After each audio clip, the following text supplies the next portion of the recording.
For 16 years, from 1989 through 2004, Booknotes was C-SPAN's signature author interview program.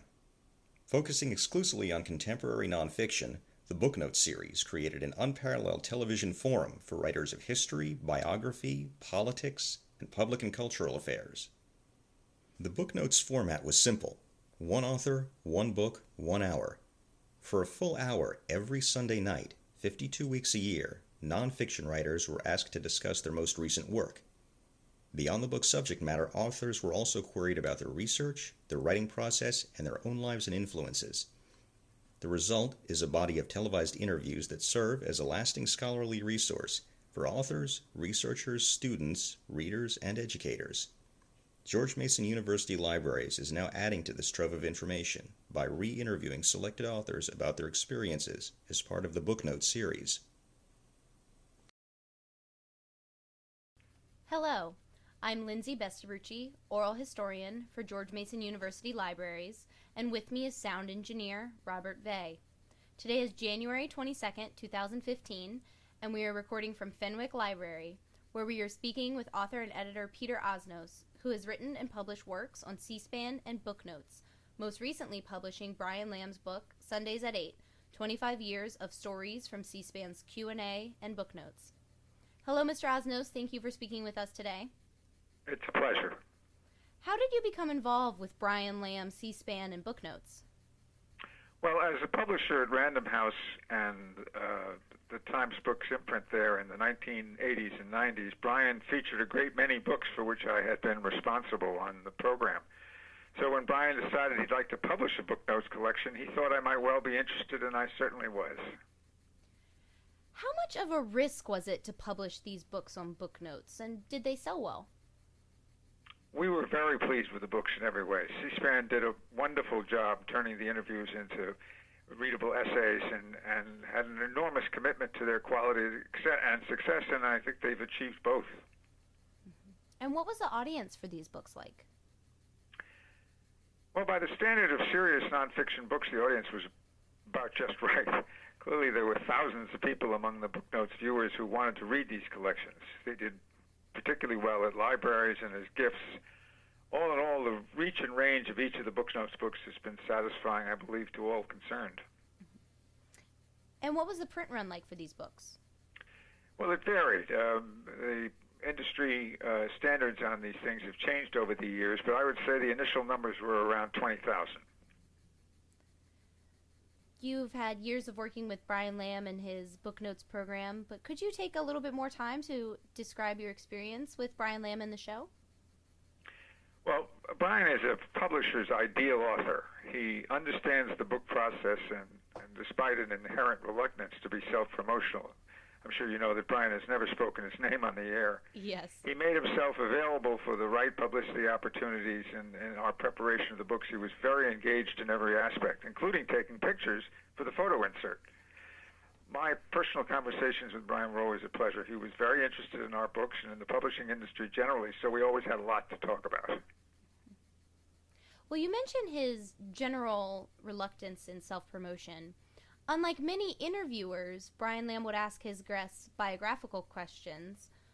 Was he willing to talk about these things as an author? Well, Brian was, as you say, Brian was prepared to talk to authors about their own biography. But I think when it came to his own biography, I think he was more or less prepared to let other people do the writing about it rather than he doing the talking about it.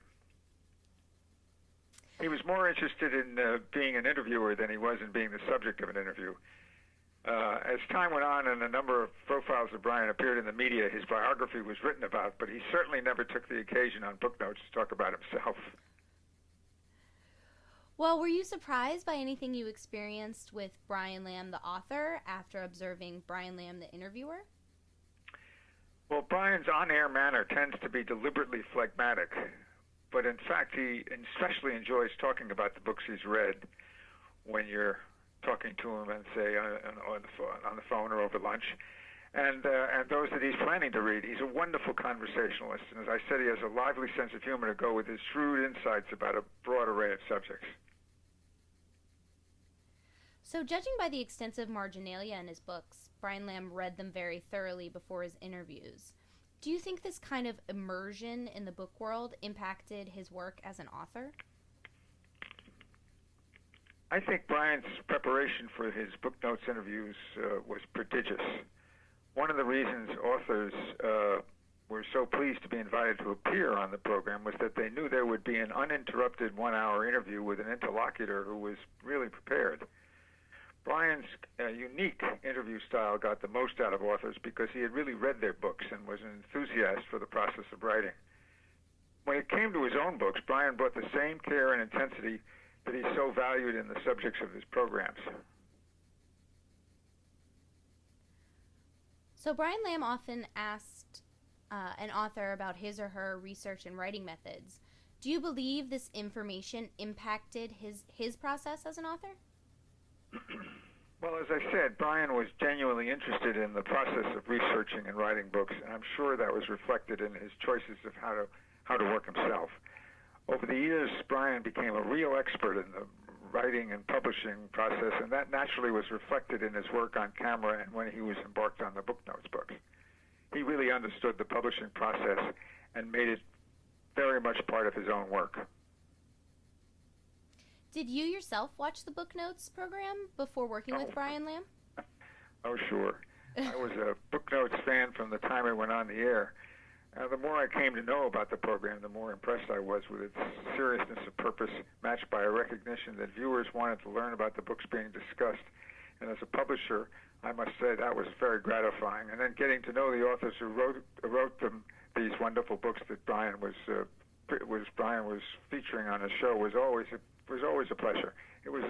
Sundays at 8 was a really good time. Were there any issues surrounding C-SPAN or Booknotes which were off limits, and did that surprise you? Well, I don't think we ever discussed issues such as the advances on books or other sort of strictly business matters, advance payments on books or other strictly business matters.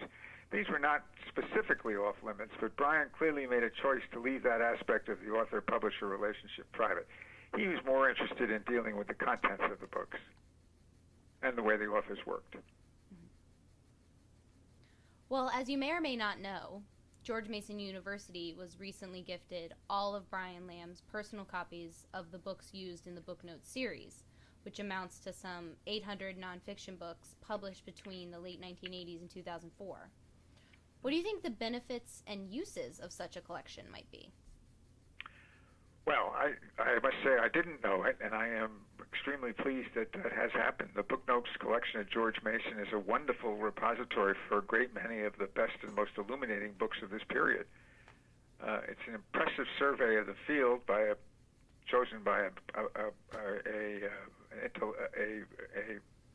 a specialist who really knew what was the books that could possibly make a difference and that might be of interest to his viewers. And the annotations by Brian certainly add to their value. I think the fact that he wrote in the books was, I think, one of the things that give it almost a historic kind of quality. A librarian's nightmare, but you're definitely right about what it adds. So what have you been working on recently, and which works are you most pleased with?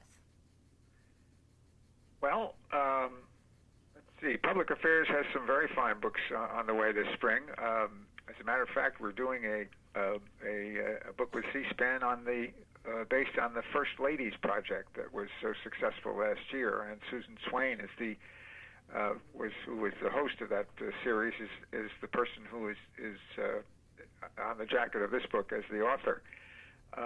It's a very fine piece of work about all the First Ladies, and it's based on what the historian said and the portraits that were given of the First Ladies on that series.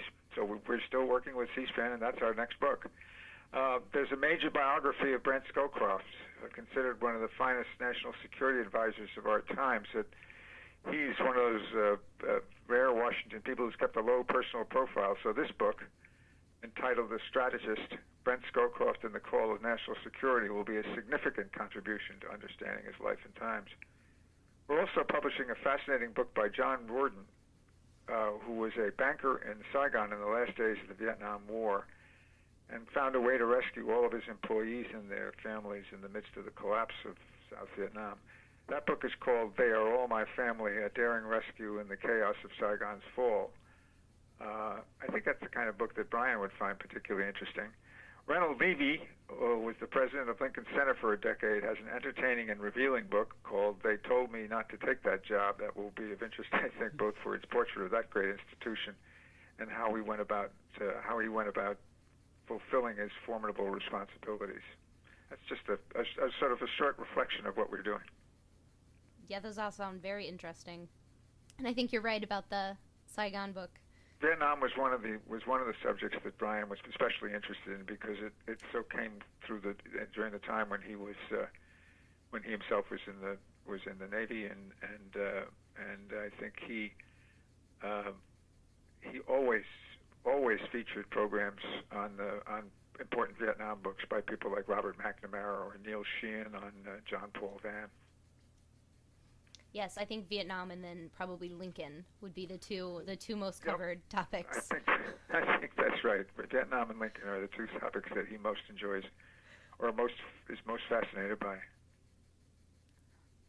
Well, in your estimation, what has been the lasting impact of Booknotes in then contemporary American society and perhaps since?